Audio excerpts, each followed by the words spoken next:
हाथों को जोड़ें, सरों को झुकाएं और मनों को तैयार करें ताकि परमेश्वर के वचन को हम ग्रहण कर सकें। हे परमपिता परमेश्वर, इस समय हम आपसे याचना करते हैं परमेश्वर कि आने वाले इस समय में हमारे हृदयों को खोल दे परमेश्वर, हमारे विचार यहाँ वहाँ न भटके परमेश्वर, हम दुनियावी चिंता में न पड़े, शैतान हमें अपने और आकर्षित न कर सके परमेश्वर। ऐसा संयम हमें पर्याप्त करे परमेश्वर, होने दे के परमेश्वर। यहाँ सामने बैठे वाले सभी जन, आपके बच्चे और हमारे लेफ्ट साइड बैठे सभी परमेश्वर, हर एक पर आपकी आत्मा का वर्षाव हो परमेश्वर। हमें आपके पवित्र आत्मा की चादर से ढांप ले परमेश्वर, ताकि जिस प्रकार से आप अपने बंदों के द्वारा हमसे बात करना चाहते हैं परमेश्वर, वह आशीर्वादित शब्द परमेश्वर हमारे हृदयों तक पहुँचे परमेश्वर, और टकरा के परमेश्वर फिर से let it resonate Lord Jesus to the people who are sitting on our either side. और वही परमेश्वर रिजोनेटेड वर्ड परमेश्वर, गूंजता हुआ शब्द परमेश्वर हम अपने घरों तक लेकर जाए, अपने आप्त जनों तक लेकर जाए, हमारे सहपाठियों तक लेकर जाए। ऐसा जीवन हमें पर्याप्त हो परमेश्वर। इस आने वाले समय के लिए हमने जो आपसे प्रार्थना की है परमेश्वर, वह आप तक पहुंची है और कबूल हुई है, यह हमें पूरा विश्वास है परमेश्वर। आप पुनरुत्थान वाले परमेश्वर है परमेश्वर। ऐसा करे कि इस समय हमें परमेश्वर आपके वचनों से हमारे हृदय फिर से पुनरुत्थित हो जाए, हमारा सोया हुआ विश्वास परमेश्वर फिर से जाग उठे। ये सब कुछ हम प्यारे यीशु मसीह के नाम से मांगते हैं, आप सुने और कबूल करें। आमीन। Praise the Lord. First of all, I'd like to give thanks to Almighty Father and to our pastor. सबसे पहले मैं परमेश्वर का धन्यवाद देना चाहता हूँ और अपने पासबान का धन्यवाद देना चाहता हूँ। It is only because of His grace and mercy on a person like me that I'm standing here. यह परमेश्वर का अनुग्रह ही है कि मुझ जैसा व्यक्ति आपके सामने आज खड़ा है। Believe me when I say this is a very holy place. We are not worthy to stand here, but His grace is so much now. I really thank Him for this grace. हम जानते हैं ये कि पवित्र स्थान है, और लेकिन परमेश्वर का अनुग्रह ऐसा होता है कि वह हमें ऐसी स्थिति में लाता है कि जब हम लायक नहीं हैं, फिर भी उसके अनुग्रह से हम लायक बन जाते हैं। And I really place myself, I submit myself in His hands, and I pray that the God Almighty will be using me at this moment. Every word that is spoken over here will be His and not mine. I make this prayer, this small prayer, in the sweet name of Lord Jesus Christ. Amen. मैं परमेश्वर का धन्यवाद देता हूँ परमेश्वर का कि हर एक शब्द मैं यहाँ से जो बोलूँ वो परमेश्वर के इच्छा के अनुसार हो, और परमेश्वर ही मेरा मार्गदर्शन करे। यह छोटी सी प्रार्थना मैं परमेश्वर के यीशु मसीह के नाम से करता हूँ। आमीन। Once again, praise the Lord for all of you all. Praise the Lord. Praise the Lord. Praise the Lord. So you see, yesterday it was all of a sudden that, yesterday afternoon pastor gave us a call. कल दोपहर को पासबान ने हमें phone किया and said, brother, will you be taking tomorrow's sermon? और उन्होंने कहा कि ब्रदर, क्या आप कल का संदेश दे पाएंगे? Now, I was sitting relaxed, आराम से. You all know कि there was a wedding in our family, isn't it?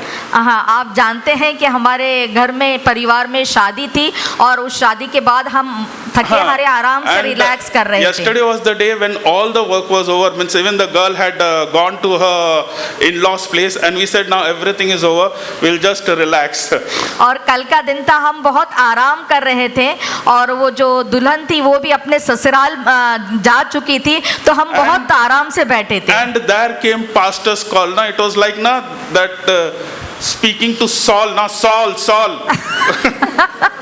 And I had to say, yes, pastor, say what can I do? I was so tired, and in my heart I knew pastor is telling about a sermon, and inside voice was coming, no, you're very tired. But it was my beloved wife Archana. She said, no. You can never say no to God. So here I am in His grace, in His mercy, and I thank you all also for sitting here and listening to His word. तो जब पासवान ने phone किया तो मुझे मालूम था कि किस इरादे से वो फ़ोन कर रहे हैं, और इससे पहले कि वो कहें तो मेरी पत्नी ने बोला कि वो जो कुछ कहे सॉल की तरह आज्ञा की माननी है और करना है, कहना है कि हाँ हाँ मैं तैयार हूँ, मैं तैयार हूँ। So here I am in front of you all. और मैं आपका भी धन्यवाद देता हूँ कि आप यहाँ उपस्थित हैं, और मैं फिर से एक बार परमेश्वर को धन्यवाद देता हूँ। My dear brothers and sisters, when pastor said, "Na, you'll have to give a sermon," the first thought that came into my mind, na, कि regarding the topic, what topic? Without thinking, I told pastor, "Can I speak on Lent?" जब पासवान ने कहा कि कल का आप संदेश दे पाएंगे क्या, तो बिना सोचे समझे एक ही विचार मेरे जहन में आया, और वह था कि पास्टर साहब क्या मैं लेंट के बारे में बात कर सकता हूँ।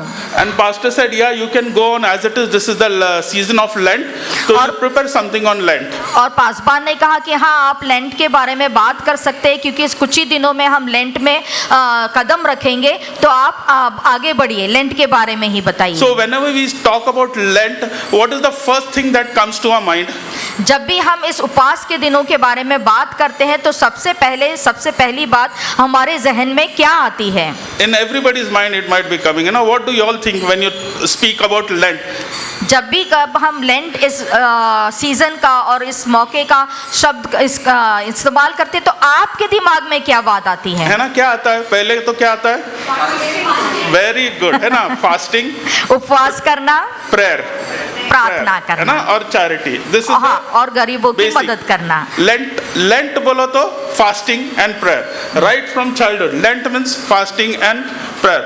For us it was always like that. For us now it was like New Year resolution. This Lent now you see, full 40 days. हमारे लिए बचपन में 40 दिन यानी प्रार्थना और उपवास, और जैसे हम न्यू ईयर के दिन एक नया विचार बांधते उस तरह हम ये 40 दिन बस है, मैं एक पुनरुत्थित इंसान बन के, मैं बदला हुआ इंसान बन के निकलूंगा 40 दिन में। But then 1 week, 2 week, and again we used to be back to square one. 1-2 हफ्ते हमसे होता था, फिर हम अपने रूप में वापस आ जाते थे। So Lent now used to be like New Year resolution for us. हम जैसे न्यू ईयर का विचार करते, धारणा करते, रेजोल्यूशन करते, उस तरह से हमारा लेंट होता था 40 दिन। What is Lent, my dear brothers and sisters? Is this a New Year resolution? क्या ये हम जैसे न्यू ईयर का रेजोल्यूशन बनाते हैं उस प्रकार से लेना चाहिए? Is this only the change of that 40 days?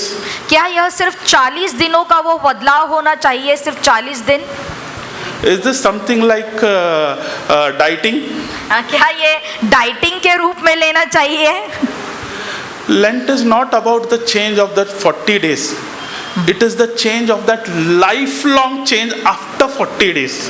That वह is 40 दिनों का बदलाव नहीं है, वो 40 दिन के बाद जो जीवन भर का बदलाव आएगा उसके बारे में है।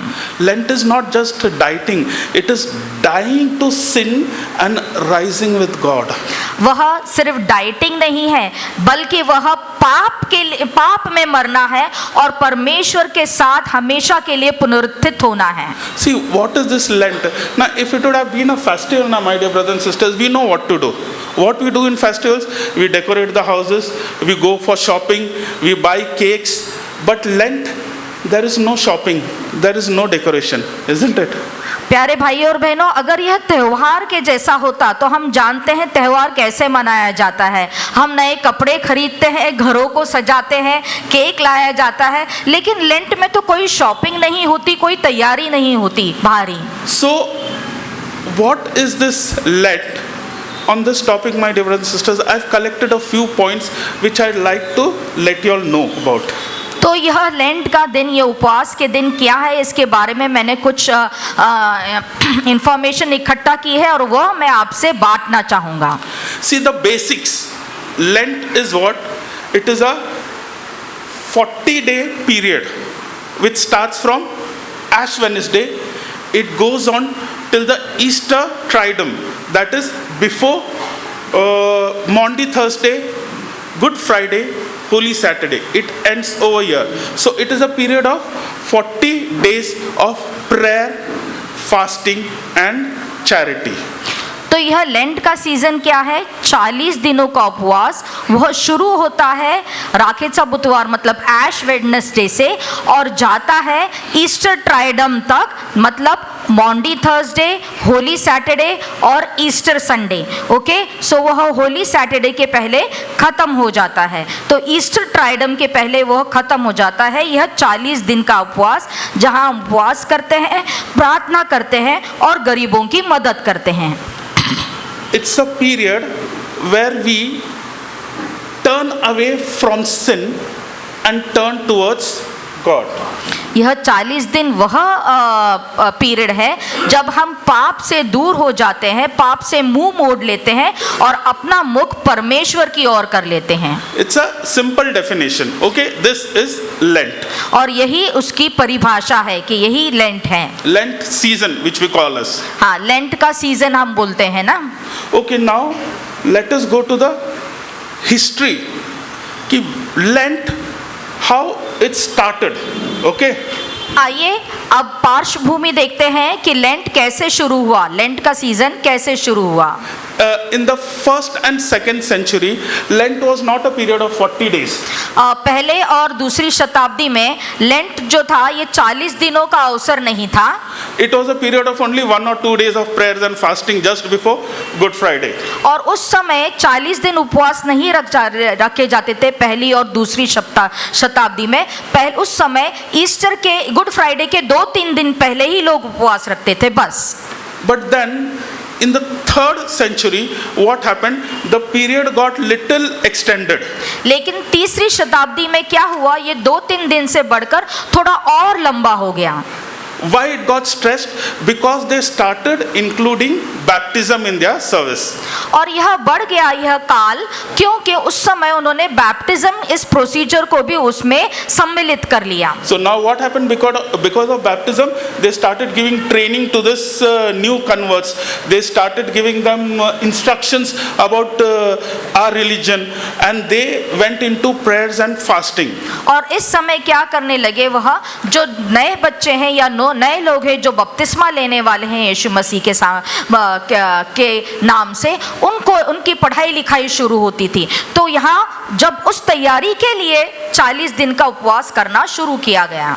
Nee, this procedure used to take 1 to 2 weeks, and the community also joined with them in fasting for this 1 to 2 weeks. So 1-2 हफ्ते का यह समय हो गया कि ये समय 1-2-3 दिन से बढ़कर एक या 2 हफ्ते का हो गया। Now in the 4th century, what happened? Christianity had totally spread. There were churches formed, and now in the 4th century, this 2 weeks का period became a period of full 40 days. और चौथी शताब्दी में ऐसा हुआ कि क्रिस्ती जो धर्म है काफी फैल गया दुनिया में, और ये जो 2 हफ्ते का अवकाश है ये 40 दिनों में बदल गया। In the 4th century, we had church leaders and all, and they started propagating this period of 40 days. और उस समय चर्च के लीडर्स बने, पासबान बने, और उन्होंने ये प्रचार करना शुरू किया कि हम 40 दिन का उपवास करेंगे। Now in the 5th century, what happened? We started getting rules and regulations regarding Lent. और 5वीं शताब्दी में हमें लेंट कैसा मनाया जाए इसके नियम मिलने लगे हैं। You should fast, you should not eat meat, you should not avoid dairy products. All these rules and regulations we started getting in the 5th century onwards. 5th century से लोग यह प्रचार करने लगे कि इन 40 दिनों में हमने मांस नहीं खाना चाहिए, हमने दूध के जो प्रोडक्ट्स है पदार्थ है यह नहीं खाना चाहिए। ऐसे बातों का नियम और प्रचार होना शुरू हो गया। Now from the 5th century onwards, Lent was you can say observed by Christians throughout the world. और 5वीं शताब्दी के बाद लेंट जो है पूरी दुनिया में जो क्रिस्ती समाज है इनके द्वारा मनाया जाने लगा। Now comes the most important question. और इसके बाद एक बहुत महत्वपूर्ण प्रश्न उठता है। And even you all must have come across this question. और आपके भी मनों में यह प्रश्न उठा होगा, Or somebody else must have asked you this question. या किसी ने आपको यह प्रश्न पूछा होगा, Is Lent biblical? क्या लेंट के बारे में पवित्र शास्त्र में लिखा हुआ है कहीं? You know, we have seen people who are saying, कुठं लिहिलंय बायबलमध्ये, दाखव मला उपास करायचं, कुठं लिहिलंय मटन नाही खायचं, दाखवा, है ना? Isn't it? We come across such people. और हम ऐसे लोगों के समक्ष आए होंगे जिन्होंने आपको यह प्रश्न पूछा होगा कि पवित्र शास्त्र में कहाँ लिखा है कि 40 दिन उपवास किया जाए, 40 दिन मांस नहीं खाया जाए, मुझे बताइए। See, these people are right, okay? There is no such verse which tells you you should fast for 40 days, you should not eat meat for 40 days. ये कहीं किसी रीति से सही भी है, क्योंकि बाइबल में कहीं लिखा नहीं है कि लेंट का कोई पीरियड है 40 दिन उपवास करें, 40 दिन मांस न खाएं। But then, लेकिन फिर you should remember one thing. लेकिन फिर आपको यह एक बात याद रखनी चाहिए, Lent is not based on biblical command, it is based on biblical principles. और वह कोई आज्ञा के ऊपर निर्धारित नहीं है, वह सिद्धांतों के ऊपर, बाइबल में जो सिद्धांत दिए गए हैं उस पर आधारित है। See, it is not written in the Bible, you should have Bible study groups, there should be Sunday schools, there should be choir groups. No, but we have them. Why? Because it is based on the principles of Bible. देखिए, Bible में कहीं नहीं लिखा गया कि छोटे बच्चों के लिए संडे स्कूल हो, महिला मंडल हो, या क्वायर ग्रुप हो, यूथ विंग हो, सेमिनार्स हो, लेकिन ये सब जो कार्य चर्च करता है ये बाइबल के सिद्धांतों पर आधारित है। So, Lent is based on biblical conditions, it is not principles, okay? You have to understand that. हाँ, और यह हमें याद रखना चाहिए कि यह पवित्र शास्त्र के सिद्धांतों पर ही आधारित है।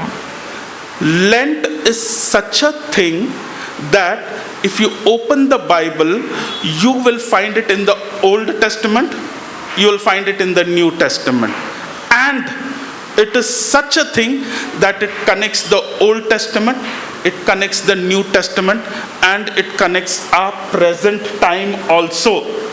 लेंट ऐसा काल है, ऐसा अवकाश है जो बाइबल के सिद्धांतों पर आधारित है, जो पुराने नियम को नए नियम से जोड़ता तो है ही, पर बल्कि अपने ये जो वर्तमान का जीवन है उसको भी उसके साथ जोड़ देता है। Now, what is the present definition of Lent? As I told you right now, अभी वर्तमान का की परिभाषा क्या है लेंट की? Lent is a period of correct, very good, and it's a period of how many days? 40 days. Very good. So this word or this letter 40 you will see in Bible again and again and again and again. सो ये 40 दिन का अवकाश जो है, जो हम बात कर रहे हैं और सुन रहे हैं, इसके बारे में हम पवित्र शास्त्र में बारंबार और बारंबार पढ़ते हैं। It is not just a number, it is something more than a number. It is showing what it is showing. It is showing a time, okay? A time of testing, a time of cleansing, a time of purification, and a time of preparation. और यह 40 दिन का अवकाश क्या है?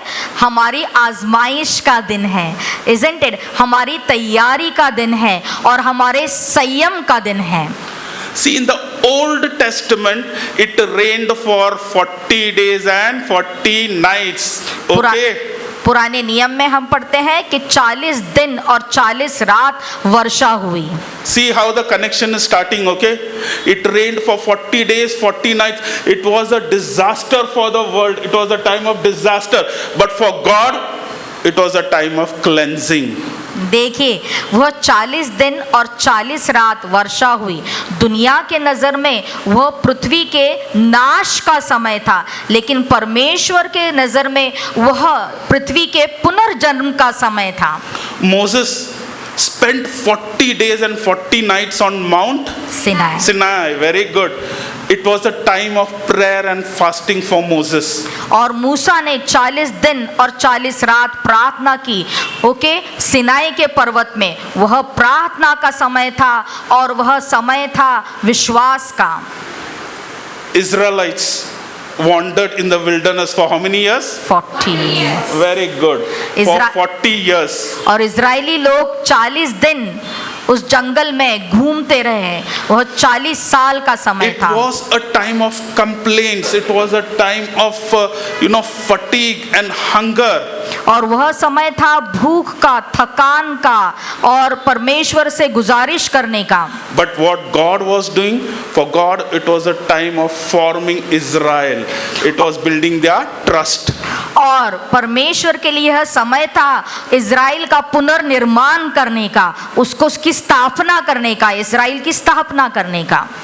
Then there was prophet Elijah who walked for 40 days and 40 nights to Mount Horeb. और हम पढ़ते हैं एलाइजा के बारे में जो 40 दिन और 40 रात चलता रहा। After that, what happened? He encountered God over there. और उसके बाद क्या हुआ? उसने परमेश्वर का दर्शन पाया। Then we are coming to New Testament. और हम फिर कहाँ आते हैं? New Testament. Testament. New Testament, classic नहीं। example of what? Jesus Very Christ good. fasting. Jesus Christ fasted for 40 days 40 and days, 40 40 nights. nights in the wilderness. But for God, it was a time of preparation. He was preparing Jesus. और Isn't it? हम जानते हैं यीशु मसीह ने भी 40 दिन और 40 दिन 40 रात उपवास किया, लेकिन वह समय क्या था? यीशु मसीह की तैयारी का, उन्हें विजयी कराने का। Now you will say that was Old Testament झालं तुमचं, New Testament झालं, आता आम्हाला काय? Isn't it? आप कहेंगे अच्छा पुराना नियम हो गया, नया नियम नहीं होगा, हमारे वर्तमान का क्या? वर्तमान में, my dear brothers and sisters, you have the church which gives you the Lent season of 40 days. और वर्तमान Amen. में है आपका आराधना घर, आपका चर्च जो आपको यह मौका देता है कि 40 दिन और 40 रात आप प्रार्थना करें। As pastor always says, आओ, hello, आहोत का तुम्ही? Like that. So, Are you with me? Are you all with me? ऐसे Because this is a very important topic and I'm trying to build the link. How it was in the Old Testament, how it is, the word Lent is not used, but you all should understand how God is connecting. Why 40, 40, 40, everywhere 40 is being represented. Okay, 40 days in the Old Testament, 40 days in the New Testament, and 40 days in a present generation. Isn't it? Okay, what God was doing, God was using this period. परमेश्वर क्या कर रहे थे? पुराने नियम में, नए नियम में और हमारे वर्तमान में भी वह चाहते हैं कि हम ये 40 दिनों का इस्तेमाल करें उसके नज़दीक आने के लिए, उसकी पहचान पाने के लिए। In the Old Testament, what he was doing? He was cleansing the world. He was preparing Moses. He was preparing the Israelites. He was preparing Elijah. He was even preparing Jesus. हम पढ़ते हैं पवित्र शास्त्र में यह 40 दिन वह क्या कर रहे थे? शुद्धिकरण कर रहे थे, स्थापना कर रहे थे, तैयारी कर रहे थे। Now, in this 40 days, what he is trying to do, my dear brothers and sisters? और वर्तमान के इस 40 दिन में वह क्या करने जा रहे हैं या क्या करना चाहते हैं प्यारे भाइयों और बहनों? He wants to cleanse you. वो आपका शुद्धिकरण करना चाहते हैं। He wants you to break that one bad habit which is not pulling you away from God. वह आपकी वो एक आदत तुड़वाना चाहती है ये 40 दिन जो आपको परमेश्वर से दूर लेकर जा रही है। He wants you to now forgive that one someone because of whom there is bitterness in your heart. ये 40 दिन चाहते हैं कि आप उस एक व्यक्ति को आप माफ करें जिसके वजह से आपके हृदय में कड़वाहट हमेशा है। He wants you to love that one someone whom you are being cursing and hating. वह 40 दिन इसलिए है ताकि हम उस एक व्यक्ति जिससे हम नफरत करते आ रहे हैं उसे फिर से प्यार करें। God wants you to return back to him. परमेश्वर चाहते हैं कि इन 40 दिनों में आप उनके पास फिर से आएं। This 40 is not just a number. देखिए भाइयों बहनों, यह 40 सिर्फ एक अंक मात्र नहीं है। It is a time period now which reflects something. यह वो समय काल है जिसका कुछ तो अर्थ है। And there was always something new after this 40 days. और इन 40 दिनों के बाद हम देखते हैं पवित्र शास्त्र में कुछ ना कुछ नया स्थापित हुआ है। After the flood, there was a new beginning. और जब हम देखते हैं बाढ़ के बाद क्या हुआ, फिर से धरती पुनर्स्थापित हुई। After the 40 days and 40 nights on Mount Sinai, there was 10 commandments. जिस तरह से बाढ़ के बाद नई शुरुआत हुई, उस तरह से 40 दिन मूसा के उपवास के बाद हमें 10 आज्ञाएं मिली। Elijah got a new mission after walking on 40 days and 40 nights. 40 दिन और 40 रात चलने के बाद एलाइजा को एक नई प्रतिज्ञा मिली। After praying for 40 days and 40 nights, Jesus baptized and started his ministry. और 40 दिन और 40 रात उपवास करने के बाद यीशु मसीह ने बपतिस्मा लिया और अपनी सेवकाई को शुरू किया। Now again we are coming to back to square one and we are telling मला काय आहे 40 दिवसानंतर. और हम फिर से अपने वर्तमान में आते हैं और बोलते हैं मेरे लिए परमेश्वर ने क्या रख छोड़ा है इस 40 दिन के बाद। After 40 days, what is there, my dear brothers and sisters? 40 दिन के बाद मुझे क्या मिलने वाला है प्यारे भाइयों और बहनों? There is resurrection. हमारे लिए 40 दिन के बाद पुनरुत्थान है। There is a new life waiting for you. और एक नया जीवन है जो हमारा इंतजार कर रहा है। This is Lent, my dear brothers and sisters. और यही है लेंट का सही अर्थ प्यारे भाइयों और बहनों। The choice to observe Lent or not is yours. हम लेंट मनाएं या नहीं, यह चुनाव हम पर निर्भर है। Why? क्यों? Life is yours. आपका जीवन है। What we have to do? हमको है क्या नहीं? हाँ? तो whether to sit fighting, अरे is it biblical? It is not biblical. Where it is written? What it is written? Whether to follow or not, the choice is yours. इस बात पर वाद विवाद करना छोड़ दे कि कहाँ बाइबल में लिखा है कि मैं उपवास प्रार्थना में रहूं इन 40 दिनों। यह आपके लिए बेहतर होगा, ओके, आपके लिए अच्छाई में होगा, आपकी अच्छाई में कि आप ये 40 दिन उपवास और प्रार्थना में मनाएं। Remember one thing, God never forces anybody. एक बात याद रखिए कि परमेश्वर आप पे कोई दबाव नहीं लाते कभी। Right from the first Adam till the last Adam. Last Adam is who? Jesus. Very good. पहले आदम से आखिरी आदम तक परमेश्वर ने कभी हम पर दबाव नहीं He लाया। never forced anybody. Jesus himself only said, follow me. He did not force you all. यीशु मसीह ने स्वयं कहा कि मेरे पीछे हो लो, उन्होंने कभी किसी पर जबरदस्ती नहीं की। Lent is what, my dear brothers and sisters, it's an invitation. It is like an invitation. God is saying, see here, I give you 40 days. Come back to me. यह क्या है भाई और बहनों? यह एक न्योता है, यह एक दावत है कि ये 40 दिन मैं आपके सामने रखता हूँ, आओ और इन पे अपना जीवन प्रार्थनामय बनाओ। But then, in coming to God, what is involved is the choice. और लेकिन परमेश्वर के पास आने के लिए चुनाव आपका होता है। How is this choice? हाँ, ये चुनाव कैसे होता है? Whether I should go to him or no. कि मैं परमेश्वर के निकट जाऊं या नहीं। Whether I should pray or no. क्या मैं प्रार्थनामय जीवन बताऊं या नहीं। Whether I should fast or no. क्या मैं उपवास करूं या नहीं। Whether I should help others or no. क्या मैं औरों की मदद करूं, जरूरतमंदों की मदद करूं या नहीं। Whether I should change myself or no. क्या मैं अपने भीतर अपने अंदर कोई बदलाव लाऊं या नहीं। These small changes, my dear brothers and sisters, is going to, decide your future. यह छोटी छोटी जो बातें हैं प्यारे भाइयों और बहनों, ये हमारा जीवन बदल सकती है, हमारे जीवन का निर्णय ले सकती है। Opportunity given by God. यह लेंट का सीजन जो है, यह परमेश्वर के द्वारा दिया हुआ हमें यह मौका है। And in English there is a saying, opportunity knocks only once. और अंग्रेजी में एक कहावत है कि मौका जो देता है परमेश्वर या जीवन हमें देता है वो एक ही बार मिलता है। See, there might be so many people now who must have said last Lent, or next Lent now I'll keep full 40 days, I'll fast, I'll pray. But they are not with us today, isn't it? प्यारे भाइयों और बहनों, बहुत से लोग ऐसे होंगे जिन्होंने कहा था कि नेक्स्ट अगले 40 दिन, अगले वर्ष में 40 दिन का उपवास रखूंगा, लेकिन अगला साल उन्होंने देखा ही नहीं। Lent is a gift. Let's not waste it because life is very, very, very uncertain.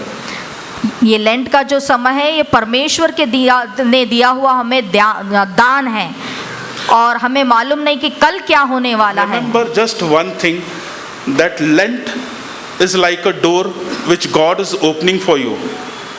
40 दिन, ये 40 दिन प्यारे भाइयों और बहनों याद रखें कि ये 40 दिन वह द्वार है जो परमेश्वर आपके लिए खोल के रखता है ताकि आप सार्वकालिक जीवन में प्रवेश अंदर कर सकें। He is not going to push you through the door. He is not going to pull you through the door. He is just going to wait and see whether you come towards the door or you go away from the door. वह आपको धक्का देने नहीं वाले ताकि आप अंदर प्रवेश करें, वह हाथ पकड़कर आपको अंदर नहीं खींचने वाले कि आप प्रवेश करें स्वर्ग में। वह दरवाज़ा खोल कर रखने वाले हैं और देखने वाले कि क्या वो आप भीतर आने की इच्छा रखते हैं या नहीं। They very nicely now it is being said that Lent is a season not of just giving up chocolates but giving up of habits that is destroying your soul. यह जो समय है 40 दिनों का, सिर्फ ऐसा नहीं कि हम मीठी चीज़ों का त्याग करें, हम अलग अलग चीज़ों का त्याग करते हैं, लेकिन प्यारे भाइयों और बहनों यह वो समय है कि हमारे भीतर हम परिवर्तन लाने की कोशिश करें। See, after hearing at least this 1-2 points, how many of you all are going to sincerely follow the Lent season, this Lent season? अब ये सुनने के बाद आप में से कितने लोग चाहेंगे कि आप सिंसियरली यह 40 दिन का समय उपवास, प्रार्थना और गरीबों की मदद करते हुए बताना चाहेंगे? Many of you all might be following it sincerely, and for those who have not yet started, I want to tell you that God is giving you another chance. So nice, na? Another chance to begin again. आप में से बहुत लोग lent का समय उपवास प्रार्थना में बिताते होंगे, लेकिन जो नहीं बिता पाए आज तक, आज आपके लिए यह चुनौती है, यह समय है, यह मौका है कि इस आने वाले 40 दिनों में आप कोशिश करें और परमेश्वर से उस सामर्थ्य की प्रार्थना करें कि वह आपकी मदद करे, यह 40 दिन उपवास और प्रार्थना में आप बिता पाए ताकि उसके और निकट आ सकें। What are the 3 basic principles of Lent, or how can I follow sincerely this season of Lent? What are the 3 things that I need to follow Lent?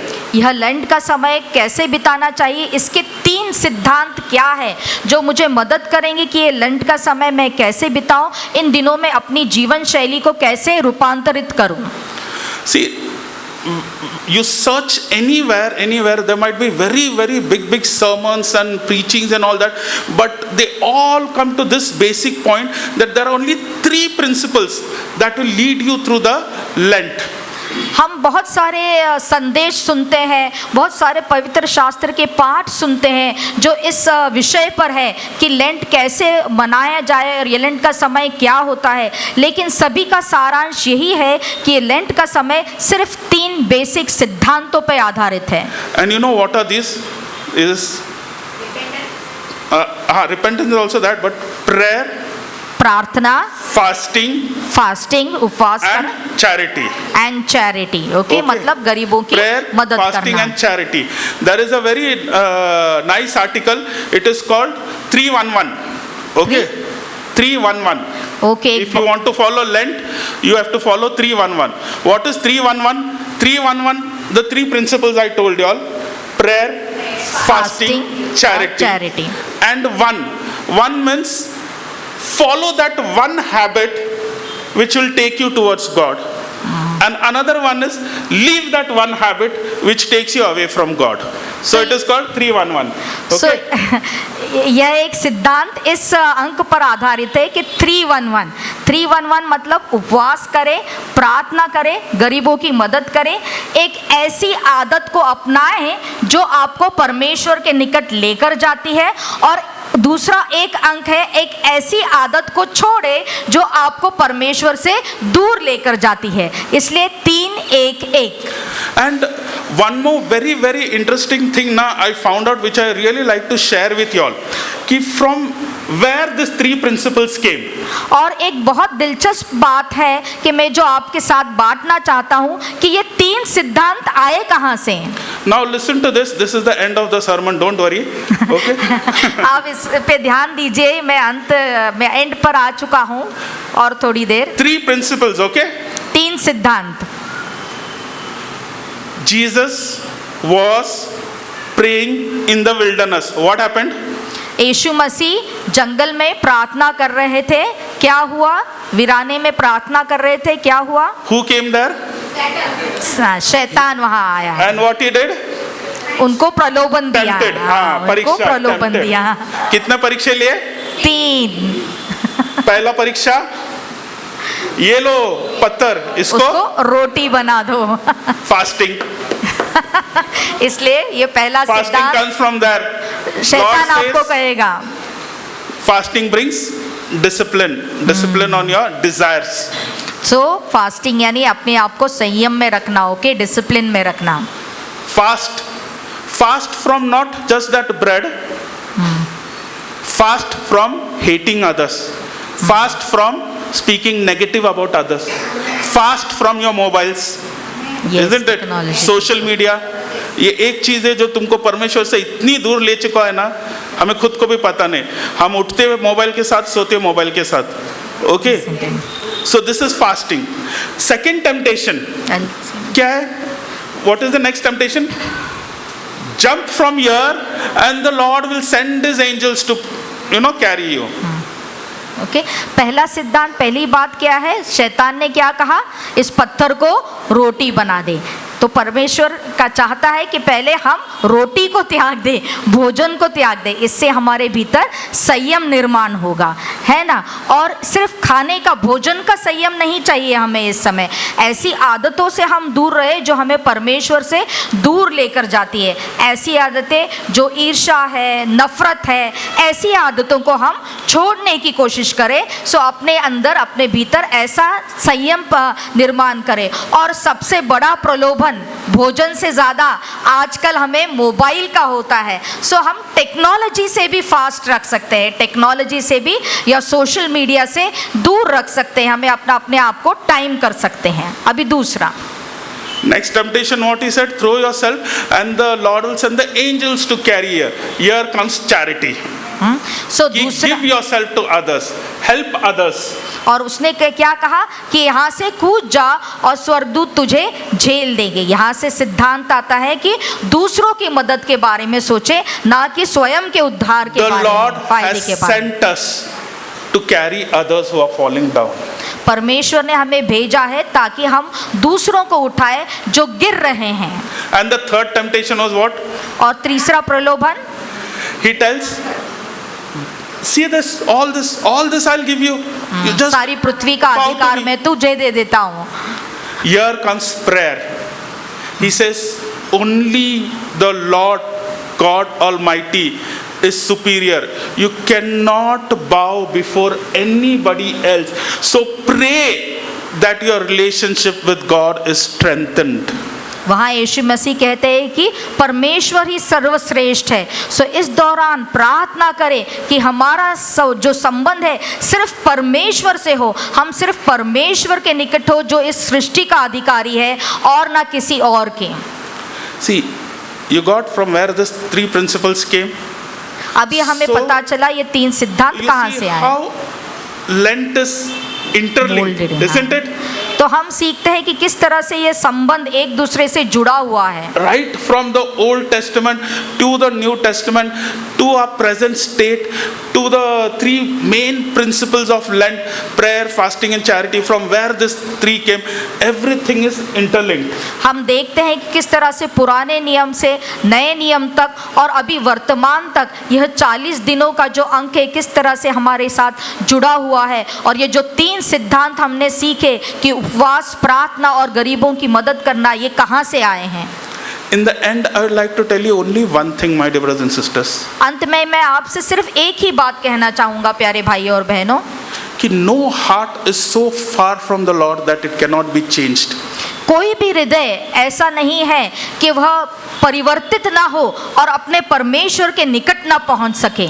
And no life is beyond that God cannot change it. और ऐसा कोई जीवन नहीं है कि परमेश्वर के वह आशीष से अनुग्रह से दूर है कि जिसमें कोई बदलाव ना आ सके। I'd like to end with a very nice example मैं एक बहुत अच्छे उत्तम उदाहरण से इसे अंत करना चाहूंगा आज के संदेश को, which has impacted me very deeply. और जिसका मुझ पर बहुत प्रभाव हुआ है। And from now onwards, whenever I'll go among people, I'll speak about this experience. और यह कहीं भी जाऊं मैं लोगों के बीच में मैं इस उदाहरण का उल्लेख जरूर करूंगा। You all don't know how many of you all are aware of it. मुझे नहीं मालूम कि आप कितने लोगों को मालूम है। Last week we just celebrated Tailani sisters 21 years with Christ. और पिछले हफ्ते हमने टहलानी सिस्टर का 21वीं सालगिरह मनाई जो उन्होंने परमेश्वर के साथ जीवन बिताया है। 21 years with Christ means she celebrated the day on which she was baptized. उन्होंने उस दिन को मनाया कि उस परिवार ने कि जिस दिन उनका बपतिस्मा हुआ है। Tailani sister comes from a non-Christian background. वह एक क्रिस्ती पार्श्वभूमि से नहीं आती। It might be so difficult for her and her family. वह उनके और उनके परिवार के लिए बहुत कठिन रहा होगा। She must have lost her social status. उनका जो सामाजिक स्टेटस है, स्तर है, वो छूट गया होगा। She must have lost her relatives. उनका रिश्तेदारों से संबंध टूट गया होगा। She must have lost her support system. उनका जो सपोर्ट सिस्टम है वो टूट गया होगा। But then लेकिन फिर she never gave up. लेकिन उन्होंने इस बात से वो डटी रही। We तो are born in Christian families. हमारा जन्म तो क्रिस्ती परिवारों में हुआ है। We don't have such a tough fight. हमने तो इस कठिनाई का सामना कभी नहीं किया। All we have to do is simply follow the Lent. और हमको तो सिर्फ क्या करना है, सिर्फ इस लेंट के समय को प्रार्थना, उपवास और चैरिटी में बिताना है। We have to only pray, fast and help others. हमको सिर्फ यही करना है। इन सभी चुनौतियों का सामना जो उन्होंने किया नहीं करना है, सिर्फ प्रार्थना, उपवास। If they can do from 21 years, we तो can do it आराम से, isn't it? जब वो 21 साल क्रिस्ती रहकर कर सकती है तो हम पूरे जन्म से क्रिस्ती है, हम क्यों नहीं कर सकते? Let us use this Lent for a change. Amen. Thank you. आइए इस लेंट के समय को हमारे भीतर वो परिवर्तन लाने की कोशिश करें। आमीन। Let us join our hands and bow our heads. आइए हम प्रार्थना करेंगे। Thank you for giving us this season of Lent. हे परमपिता परमेश्वर, हम आपको धन्यवाद देते हैं कि आपने हमें ये लेंट का समय दिया है। We thank you for giving us this opportunity to return to you. हम धन्यवाद देते हैं आपको कि आपने हमें यह जीवन दिया है, यह मौका दिया है कि हम आपके निकट फिर से एक बार आ सके। Father, whatever thoughts you wanted to convey, परमेश्वर जो कुछ विचार आप हमारे द्वारा देना चाहते थे, I have conveyed it with my brothers and sisters. हमने अपने भाई और बहनों तक पहुंचाने की कोशिश की है प्रभु। Father, give us the strength this Lent परमेश्वर हमें यह सामर्थ्य प्रदान कीजिए इस लेंट के दौरान, to sincerely pray, ताकि हम पूरे हृदय, सच्चाई भरे हृदय से प्रार्थना करें, to sincerely fast, और पश्चातापित मन से हम उपवास करें, and sincerely help all those who are in need. और पूरी ईमानदारी से उन सभी की मदद करें जो ज़रूरतमंद हैं। Father, help us to carry this cross in this 40 days, O Lord. परमेश्वर हमें मदद करे कि इन 40 दिनों में हम आपका क्रूस अपने कंधे पर लेकर चलने की कोशिश कर सकें। And help us to complete this journey, O Lord. और यह 40 दिन का जी यात्रा है परमेश्वर, हम यशस्वी रूप से पार कर सकें। And reach the other end where resurrection and new life is waiting for us. और उस छोर पर पहुंचे जहां पुनरुत्थान है और सार्वकालिक जीवन है प्रभु। I make this prayer in the sweet name of Jesus. Amen and amen. Thank you. और यह Jesus. Thank छोटी you, सी Father. प्रार्थना हम प्यारे यीशु मसीह के नाम से मांगते हैं, आप सुने और कबूल करें। आमीन। Amen.